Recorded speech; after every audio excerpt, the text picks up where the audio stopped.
Hey y'all, I hope everyone is staying safe and healthy. My name is Caitlin Lynch, and I'm a Library Associate in Youth Services at the Tuscaloosa Public Library. Today, I want to tell you about a fantastic book I read. It's called Hey Grandude, written by Paul McCartney and illustrated by Kathryn Durst. For all the adults out there, this fun title is a play on the Beatles song Hey Jude. Anyways, this picture book follows the story of Grandude and his 4 grandchildren on a rainy day adventure. There's not much you can do outside on a rainy day, but Grandude makes their adventure unlike any other. Using his magic compass and a few postcards he finds in his back pocket, they travel the world.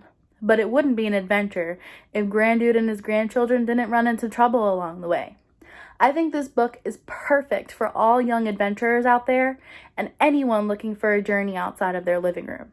If you'd like to read about Grandude's adventures, you can check this book out and many more on Libby and Overdrive with your library card. If you don't have a library card, you can sign up for an e-card today. Happy reading, everyone!